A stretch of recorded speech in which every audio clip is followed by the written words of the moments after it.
So I just got done watching Hereditary. Um, I wasn't quite sure of what angle I was going to take in talking about this movie. It's one of my favorite movies. Um, it's similar to Suspiria, where I could draw lots of parallels. I could talk about it for a pretty significant amount of time from a lot of different angles. But while I was rewatching it, um, one of the things that came to me as far as themes go is something that I talk about from time to time, um, manipulation. I think it's a pretty big theme of the movie. The first time you watch it, it may not be something you notice until the end of the second act, maybe the third act. But I think the more you rewatch it, the more that you realize that um, the clues were being kind of dropped throughout the entire movie, you know? Um, it's something that is it's something that bothers me. it bothers me, and it's on a multiple level scale. Obviously, we're humans and have the tendency to think of self, manipulate others for self, even if that means for our own family. That's still, you know, self. You're manipulating others or situations for your own benefit, um, directly or indirectly. And then if you take it to another level, and obviously I'm just going to talk about the movie. I'm not going to say spoiler alert and shit like that. It's from 2018. Really good movie. If you haven't seen it, go watch it. Um, then you move on to the Coven, I would call it. Um, they're much more intentional and insidious and malicious with their manipulation of others for what I talked about in the video where I reference the Hermetic Order of the Golden Dawn. Power, influence, riches. Riches can be considered fiat, monetary, um, materialistic gain, materialism in general, or riches could also mean knowledge. King Payment is one of the kings of hell. He's considered to have the knowledge of all secrets of all things. Not saying I believe in these things. This is just the esoteric meaning behind the character. You can call him a character. He's a character in the movie. Entity.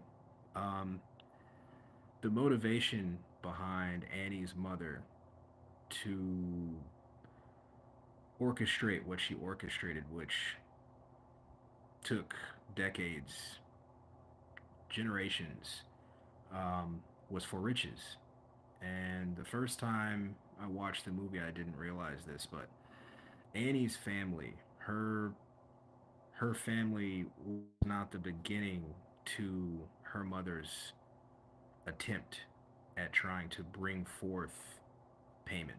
If you pay attention in the movie, when she goes to that support group and she opens up and tells them things about her mother, she mentions her brother and her father.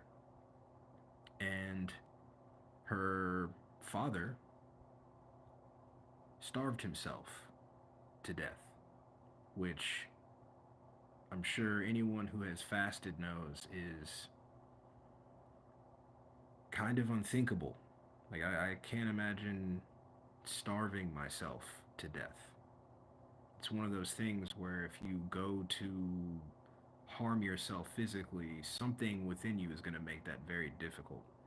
Especially once you start to make contact. If you go to cut yourself, if anything other than instant actualization, meaning you know a blammy, oh, blammy. If you, that's instant. You don't, all you have to do is pull enough and that happens, right?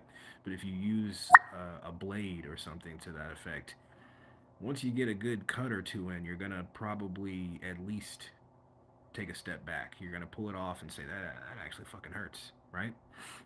He starved himself to death, and then her brother um, hung himself in their mother's room.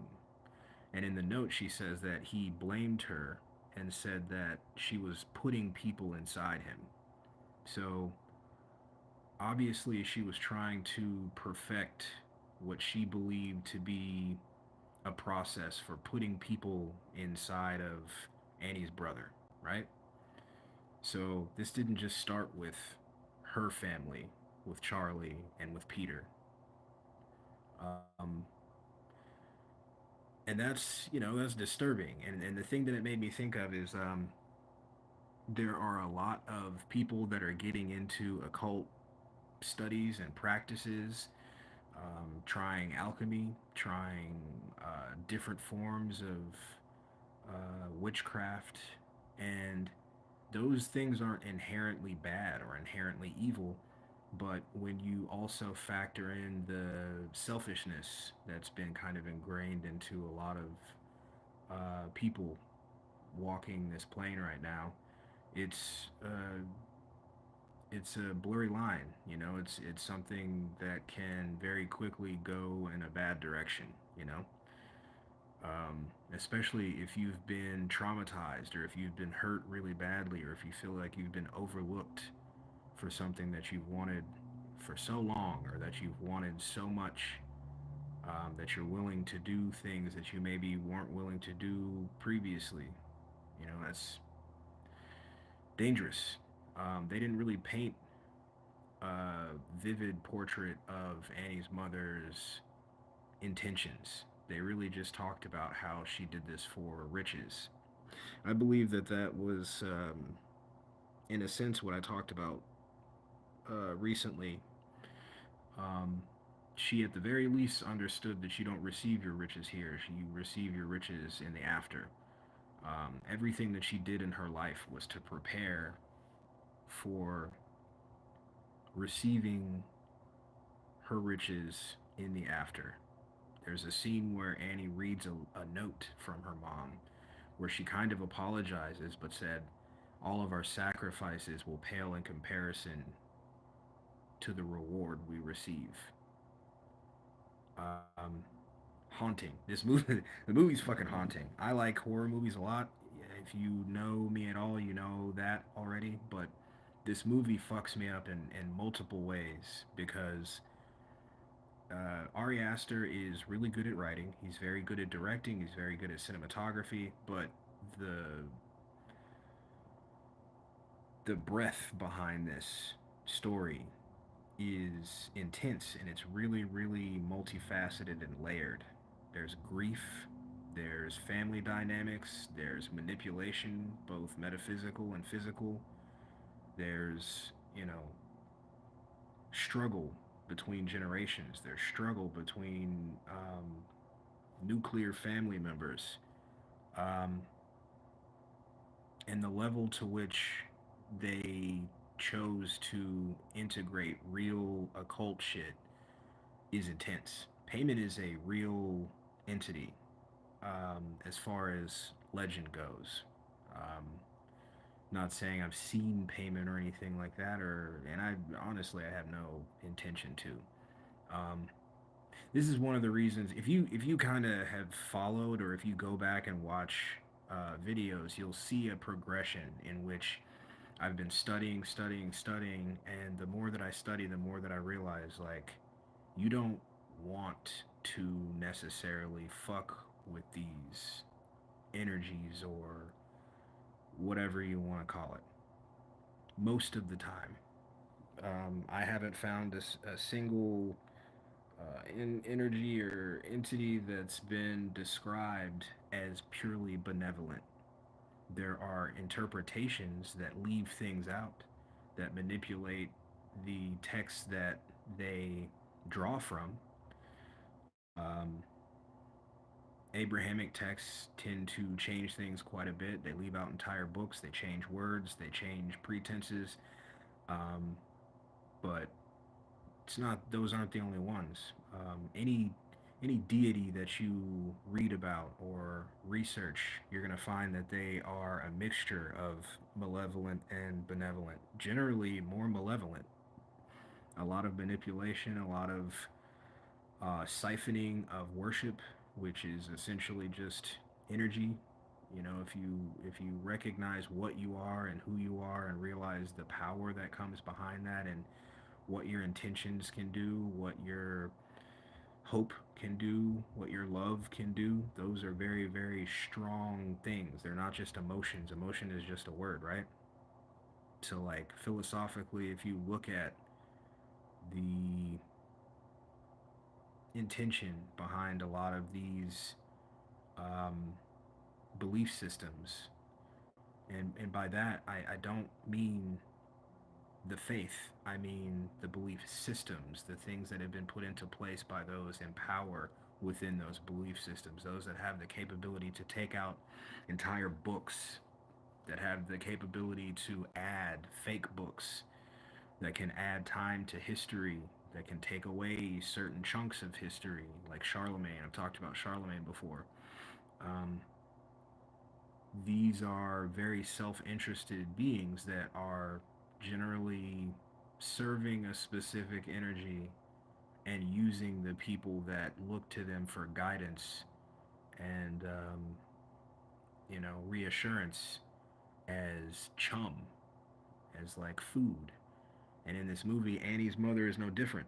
You know, she has an entire coven of people who worship her as a queen.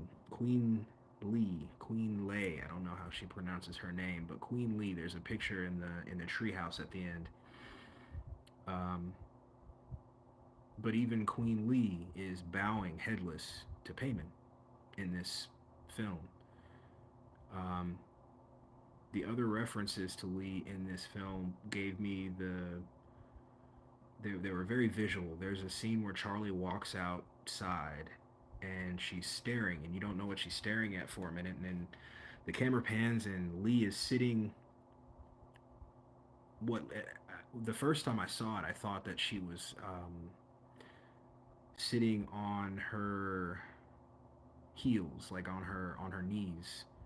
But the second time, it actually looks like she's sitting on the edge of a hole, like sitting on the edge of a hole that's, you know, giant hole dug into the ground with fire lapping up out of the hole, sitting on the edge of hell, waiting. Um, I think that that was kind of foreboding. I don't think that Lee gets what she thinks that she gets at the end of this task that she was inclined to do, that she was, I would say, tricked into doing. Um, this is kind of like a lot of the other things that I talk about, where, there are these thoughts of what will happen and what you'll get and what you can receive if you do this and this and all of that. But can you recall a time where that can be confirmed, where someone did some sort of ritual or did some sort of sacrifice, or, and I mean in stories, not, or in real life. I don't know who you know. I'll say it like, I guess I don't know who you know. Yeah. So in stories and texts in real life, do you know anyone who really can prove that they received things from their practices? Because I know many people, especially, in versions of Abrahamic stuff, and by Abrahamic stuff I also mean devil worshippers, Satanists, uh, people that practice things on the left hand path, on the right hand path. They're two hands on the same body. Like, I've kind of made fun of both Satanists and devil worshippers, and also Abrahamic people, because they're essentially doing the same thing and just kind of bickering about how, goofy the other are. Um, very, very similar when you really take some steps back and look into it. But anyway, um, the end of the movie has always like spoken to me, kind of on a primal level. And the more that I have studied, the more that I realize that there are different ways that it can be interpreted. Um, it the end is all of that manipulation and sacrificing coming to fruition, and body jumping, um, attachment jumping. Annie thought that if she burned Charlie's, um, little doodle book, the thing that she drew pictures in, that she was going to be the one to, be set aflame, because she's the one that kind of made the connection or the attachment or the pact with Charlie's spirit. But that, even that was manipulation from Payman in order to get her to kind of unwittingly sacrifice her husband, and she watches him burn to death. you know, like, I still have the urge, I guess, to see like someone who claims to know how to do actual like physical magic, um, or you know iterations of magic. Still want to see that, as long as it didn't include any kind of like weird sacrificing or pacts. I would be interested in learning as much about it as possible. But I don't see any, um, examples of that. I just see weird manipulations where you're told to do specific rituals, where generally you're either sacrificing something or someone, whether it be figuratively or literally, or, you're manipulating your energy or someone else's energy, many times in violent ways, sexually violent ways, or just violent ways. There's just a lot of manipulation within, the current, and by current, I don't just mean like the last 10 years, last however many, 100, however many years there have been, because I don't even want to get started on the concept of like historical record. It's very manipulated, but it just doesn't seem like there are any examples of those things that are not also manipulation in a sense. And, I have a brother who makes videos, Infinity, Corridors 108. A lot of his videos can come off as very like, um, very they can come off as having a negative connotation, but I think that once you start to notice specific things about the mechanics of, um, experiencing, of existing, um, it can really change the way that you view things. And it's not even necessarily to say that it is an actual negative perspective, um, just pessimistic. True realism, true, realistic perspective on things versus letting optimism kind of cloud your vision and keep you from being able to see, um, the truth of things as they may be. That doesn't mean that you have to be a negative person or treat people badly. I think it just gives you kind of a leg up on how to walk whatever path you choose. You can protect yourself, um, in a more complete fashion. You can protect those you care about in a more complete fashion, as much as they'll allow you to, that is. And you may be able to avoid some things, but very likely not, you know? Um, Even that theme is within this film. Um, there's a lot of decisions that I wouldn't have made if I were the characters in this movie, but at the same time, I don't think that there were many ways that their decisions could have changed much. especially when you take into account that there's a whole coven, a whole group of people that are doing weird shit in the background to make these things happen. The first fucked up thing to happen in the movie is the death of Charlie. Um, it's a really messed up scene. Every time I watch the movie, it fucks me up. But if you pay attention to how that happened, there are subtle kind of, you know, realizations that you may get. Like the pole that she hits has the sigil of payment on it as they're going to the party. When he has to swerve and he swerves Charlie into the pole, there's a random animal in the middle of the road dead. And sure, there's the potential for that animal to have ended up there by natural means, by another car hitting it, but the fact that that animal is there and Payman's sigil is on the pole makes that very unlikely, in my opinion, you know? So it's weird how you can watch the same thing or read the same thing or hear the same thing multiple times and draw different things from it every time. And this time, as I watched it, I got a lot of, like I said, manipulation vibes. I mean, the main theme that I saw within this was that Payman was manipulating dozens of people, at least, into helping, assisting him into a host body.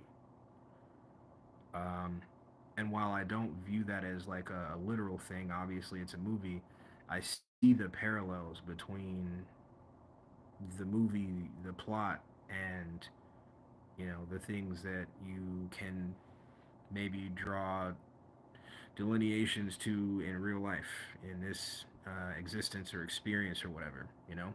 Lots of manipulation, especially within belief systems and practices, occult practices. I'm happy that lots of people are exploring things and studying things for themselves, but I also see a lot of people slipping into shit very quickly and easily and not really like looking around to see if it's good, like if it fits them, if it's something that could help them, or if it's something that is not meant to use them or harm them, you know? There's lots of people practicing left hand path shit right now that have no idea what the fuck they're talking about or doing, and it's really weird. I won't necessarily call it dangerous, but it could be. I mean, anything could be dangerous, right? But there's just as many people that are indiscriminately practicing Abrahamic belief systems and are fanatical with it. They'll hurt somebody over that shit, you know? So I don't view one as better than the other, and I don't view a whole belief system as as an indicator.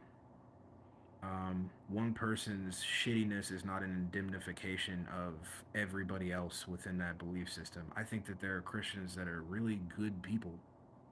I think that there are occultists and left hand path people that are really good people, you know?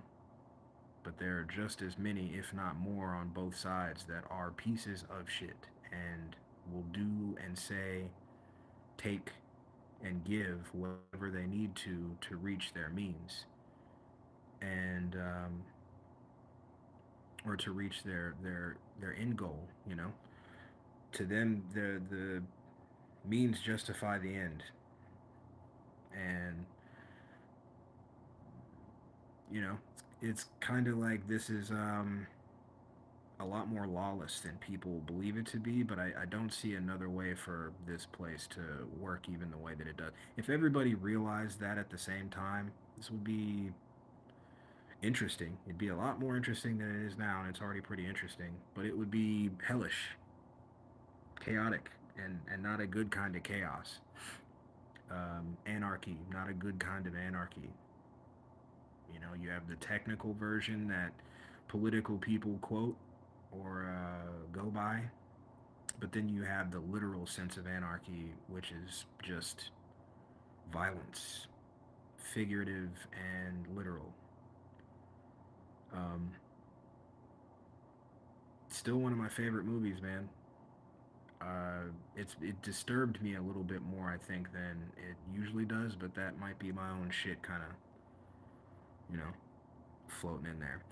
I, speaking of that, am doing my best with things. I was supposed to do a documentation video. I still intend on doing it. The research is done, but I have to. I was reminded that I need to be very specific and careful about what I post right now until something is resolved. So I apologize for that. I got ahead of myself, but I am going to do these other videos.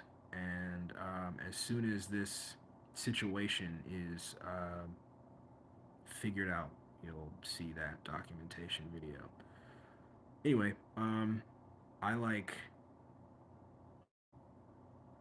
I feel like I'm probably gonna think of more things with Hereditary, because even right now I'm kind of rattled from watching it. It brought a lot of emotion out of me this watch, um, because of that theme that I noticed, the manipulation, how quickly and easily people can be and are manipulated because of their yearning, because of their grief, because of their pain, because of their love, because of their protectiveness.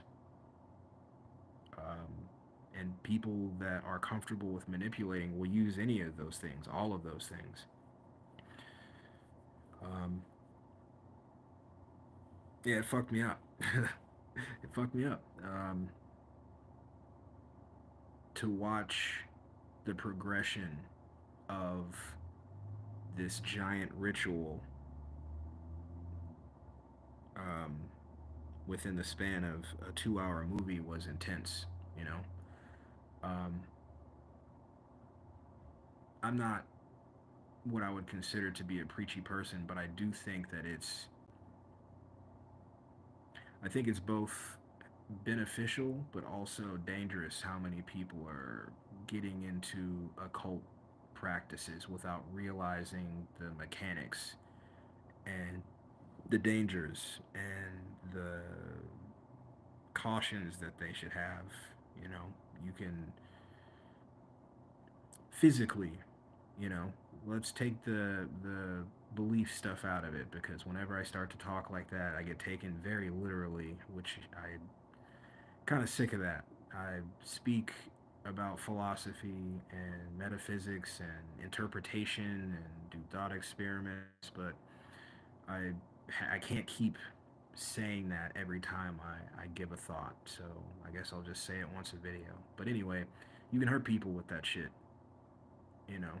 Even down to, like I said, on a straight physical level. There's a very simple spell, love spell, that is commonly known. Not just occultists know about it. People do it all the time without realizing what they're fucking with. Uh, it's called making spaghetti. Voodoo people are very familiar with it. Hoodoo people, Creole, lots of Creole people do it, and may or may not know that it's an occult spell or incantation, whatever you want to call it. Not an incantation, spell. Let's just stick with love spell. They take females generally do this, take their menstrual blood and mix it into the sauce for spaghetti, and they feed it to the man that they want to fall in love with them indiscriminately. And if you talk to any priestess or any practitioner or anyone that really knows anything about that shit, they'll tell you that love spells are dumb. They're dumb and dangerous. If you believe in that type stuff, they'll tell you don't fuck with love magic. You don't know what you're doing. You don't know what you're asking for. It's very, very, what's the word that she used? Um, it's very volatile. She said that it's something where you can't really tell. Like, sure, you make this spaghetti, and even just if you think about it on a literal sense, you're putting menstrual blood into spaghetti sauce and feeding it to a man, right? Uh, some people would say, yeah, that's probably harmless, but I would disagree. There's all kinds of potential fucked up stuff physically that could happen with that. But looking past that, there's also the metaphysical potentials there. They say that love magic is very unpredictable. Like you think that because you have this intention and that you set it in what you believe to be a very specific way, that there's no chance it could go left. But the nature of these things is generally, it leans more towards trickster shit than this is to benefit you, you know? I don't really understand why people feel like all of these energies and deities want to serve you so badly.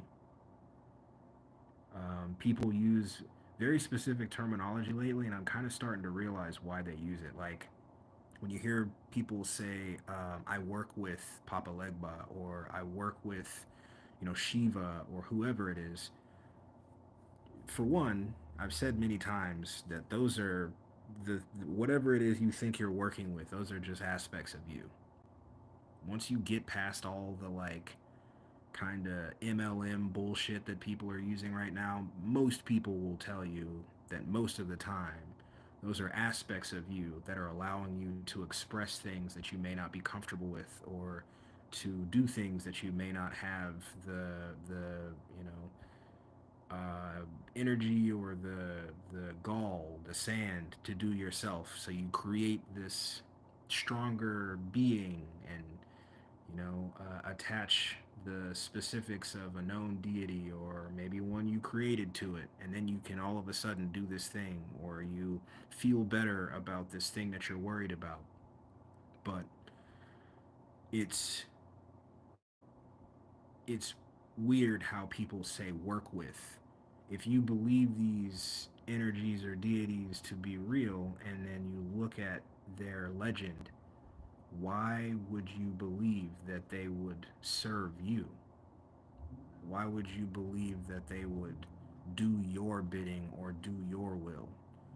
And why would you look past the many, many, I'll say, stories of people that may or may not be real that have thought that they were being served but weren't?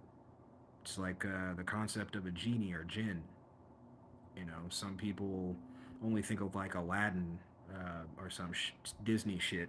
But if you know about jinn or genies, you have to be very, very specific in what you ask for, because they're trying to get out of their contract. They are going to use whatever you wish for to not only fuck you, but get out of their contract. You know, they're not enslaved to you, they're enslaved to the lamp. And all of that is allegory, right? So yeah, you can get some stuff potentially from doing the thing, but if you aren't as intentional as possible, as specific as possible, the intention of the energy that you're using is likely to, or geared toward, flipping on you. Once again, allegory. These aren't necessarily literal things. It's a lot like reading the Bible. Those stories can be interpreted in like three or four different allegorical ways. There's the literal interpretation, which kind of sucks because those have been severely fucked with. But then all of them have like three or four different allegorical or symbolic meanings that are supposed to teach you shit. The concept of a jinn or genie is essentially saying, be careful what you wish for, be careful what you say, be careful what you do, be very intentional with the things that you wish and the things that you bring forth, the things that you manifest. Because if you're not careful, if you're not intentional, if you're not very, very specific, you're leaving all of this, room for shittiness to happen. you know? And in this movie, Annie starts to fuck around with like seances, and she even calls herself a medium at one point and has no idea who's moving the glass. She thinks that it's her dead daughter, but if, for instance, Payman wants you to believe something, to reach another step in a plan that Payment has made, Payment's gonna step in and just move the fucking glass for you a little bit, right? So I mean, take that thought and apply it to like life, essentially. Like if you're not careful with the contracts that you make, with the bonds that you make, with the things that you sacrifice, with the things that you take on, you're leaving yourself open to potential shittiness. Allegory, you know? Um, I find that to be really, really interesting. And you can't drive yourself nuts with it. You got to do the best that you can. And then if shit fucks up sometimes, that's just life, right? You just do the best. And the more that you protect yourself and protect your energy from weird people or weird shit, I mean, maybe less weird shit will happen. It's very unlikely that none will happen because that kind of seems like what this place is about, if you ask me. But past that, I think that you can. I don't like saying you get what you put in because that's not true. Never has been true from how long I've been living anyway. But you definitely will get more if you put something in, you know? If you put some intention in and the more work you put into understanding the things that you're trying to do and the things that you're trying to, whatever, manifest, manipulate, energetically, I mean. Not a fan of manipulation of people or things really like that. Um, the more that I feel like you can avoid being malevolent, and the more that I think you can do good shit for yourself and hopefully for others. Um, this movie's like a really, really big lesson in greed, too. You know?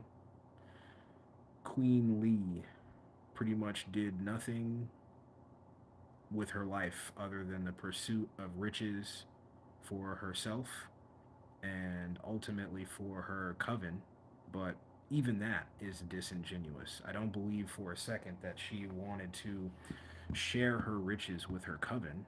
I think that it's that's why I said MLM earlier. It's a pyramid scheme. You are so charismatic and so good at speaking that you essentially use trickster methods to get other people to help you um, reach your own success. You make them believe that they are going to have the same success that you are. But all it takes is a step back, and were the rest of them kings and queens, or was it just Queen Lee? Is it just King Payman? You know? What riches are you receiving in this life? Can you take those riches with you? Can you take that knowledge with you? Do you know the answers to those things? I think we're all just kind of like hurt and struggling and frustrated and traumatized. And the more of those things that we are, and the more severe that those things are, I think that people become more and more desperate to not feel those things and like desperate to feel better or just feel good. Um, there's two popular perceptions of uh, existence and history. One of them is that there are many people that say that every generation has believed that we're in the end times. Every generation has believed that, oh, things are worse than they've ever been. And I believe they're right. It just, keeps going. But then there's also um, a group on the other side that would say the same thing, but they mean it in the opposite way. Like, oh, every generation has thought it's the end of the world and thought that things are worse than ever, but things are really good and things are better than they've been in a long time or better than they've ever been. And I believe that they're also right. Balance, depends on the thing, depends on the situation, depends on how you view it. Um, fuck, dude. I got a weird. It's like the movie's kind of like sitting on my chest, and it's one of my favorite movies. So that's weird to say, but that was a rough watch this time. Still loved it, but I think my brain just kind of works differently now, and I'm noticing all these things, and starts to go through all these like mini paths and capillaries of thought and like interpretation, and lots of bummer shit. There's lots of bummer shit in this movie, but I mean, you know, the breaking down of what these things mean and what they can teach you, that's positive though, right? Maybe can help you avoid some heartache or some mistakes that could fuck shit up. So yeah, I'm not sure that this is all that I am going to think of for this movie, but I definitely didn't want to hold anybody up for a long period of time. But Hereditary is a very, very esoteric and occult driven movie. And though I think most people would watch it and maybe get interested in occult practices, I think that it would be a mistake for that to be the first point of interest. I think that if anything, the focus should be on alchemy, you know, mental alchemy, spiritual alchemy, seeing the characters' mistakes and shortcomings and understanding why they are those things. And if you can see those things within yourself and what you can do to resolve that or to better those things within yourself, you know? Maybe that's why it was a tough watch for me this time, because I wasn't even just watching it thinking of myself. I'm thinking of those that are within my existence directly, and noticing things and correlations between characters and people that I know and shit like that. And I guess it was just kind of like a bummer. But um, if you haven't seen Hereditary, A, fuck are you doing? But B, you should watch it. You should watch it, and like I said, don't just focus on the like magic or the fact that it's a horror movie. Try to, you know, pay a lot of attention to the themes and to the little nuances and to the subplots, because whether Ari Aster was intentional about all of the themes that he wrote into this, and I believe he was, um, just looking at the correlation and delineation between the cinematography, set design, and the plot itself. There are little things that he put in there that makes it seem intentional. Whether it was intentional or not, it's a very dense work. There's so much that you can pull from it that it's not just a, like, good to watch multiple times because of the movie itself, but because of the things that you can draw from it. It's like a good philosophy book or a good alchemy book or psychology book, or even, I won't call it a religious text because that's blasphemy. Blasphemy. I don't know. I may do a part two. I am in a weird mood. I have been in a weird mood for months, years. But it's fairly, it's not debilitating. It's fairly intense right now, so I'm doing the best that I can with it. I didn't want to let another day go by without doing something. Um, so yeah, I may do a part two soon. Hopefully, this was insightful or beneficial to somebody. One of my favorite movies ever, and if you have any thoughts, you know, obviously leave something. I always check them. If you want to donate to the channel, that'll be in the description of the video at some point. It's also in the description of the channel overall. Very, very helpful. I could definitely use it right now. Going through a lot of shit, and I appreciate those of you that still fuck with my channel and the stuff that I am saying, and those that write emails and messages and stuff. I very much greatly appreciate you for being cool to me. It's appreciated more than you know. So I'm gonna go fuck off now, and I hope you got something out of this, because I did. Watch Hereditary. I love you. Bye.